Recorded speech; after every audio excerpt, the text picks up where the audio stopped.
আসসালামু আলাইকুম সবাইকে। আজকে আমি আপনাদেরকে অসাধারণ একটা অ্যাপস দেখাবো, যে অ্যাপসের ভিতরে আপনারা ফেসবুক, টিকটক, ইউটিউব, লাইকি এ ধরনের যত সোশ্যাল মিডিয়া অ্যাপস আছে সব অ্যাপসগুলো কিন্তু আপনারা একটা অ্যাপের ভিতরেই পেয়ে যাবেন।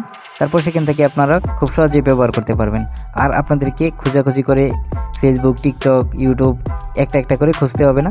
জাস্ট একটা অ্যাপের ভিতরে ঢুকবেন, সবগুলো সোশ্যাল মিডিয়া অ্যাপস পেয়ে যাবেন। তো অ্যাপসটা কীভাবে ডাউনলোড করবেন চলুন দেখে নেওয়া যাক।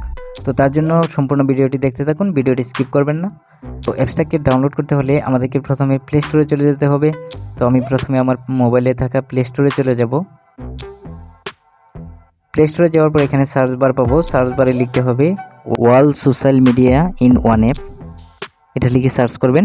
তারপর এখানে অ্যাপসটা চলে আসবে। এখানে দেখেন অ্যাপসটা চলে আসছে। তো এই অ্যাপসটা আপনারা ডাউনলোড করে নেবেন, আমি অলরেডি ডাউনলোড করে রাখছি। তারপর অ্যাপসটাকে ওপেন করলে আপনারা দেখতে পারবেন যে যত ধরনের সোশ্যাল মিডিয়া অ্যাপস আছে সবগুলো এখানে শো করতেছে। তো এখন দেখেন অ্যাপসটা ওপেন হয়ে গেছে। তারপর এখানে দেখেন সব ধরনের সোশ্যাল মিডিয়া অ্যাপস এখানে শো করতেছে।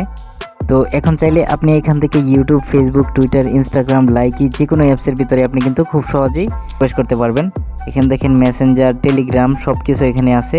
লাইকি সোশ্যাল মিডিয়ার যত অ্যাপস আছে, যত ধরনের অ্যাপস আছে সব অ্যাপস কিন্তু একটা অ্যাপসের ভিতরেই এখানে আপনারা পেয়ে যাবেন। তারপর এখান থেকে আপনারা খুব সহজেই আপনারা যে কোনো অ্যাপস ব্যবহার করতে পারবেন। দেখেন আমি যদি এখন ইউটিউবে প্রবেশ করি তাহলে আমাকে ইউটিউবে নিয়ে যাবে। দেখেন ইউটিউবে কিন্তু চলে আসছে। তো এই অ্যাপসের ভিতরে যত ধরনের সোশ্যাল মিডিয়া অ্যাপস আছে সব অ্যাপসের কিন্তু এখানে আপনারা শর্টকাট পেয়ে যাবেন। এখান থেকে আপনারা খুব সহজেই কিন্তু প্রবেশ করতে পারবেন যে কোনো অ্যাপসের ভিতরে। তো বন্ধুরা, ভিডিওটি যদি ভালো লেগে থাকে তাহলে অবশ্যই লাইক, কমেন্ট, শেয়ার করবেন আর আমার চ্যানেলটিকে সাবস্ক্রাইব করবেন। দেখা হচ্ছে পরবর্তী কোনো এক ভিডিওতে। আজ এ পর্যন্তই। আল্লাহ হাফিজ।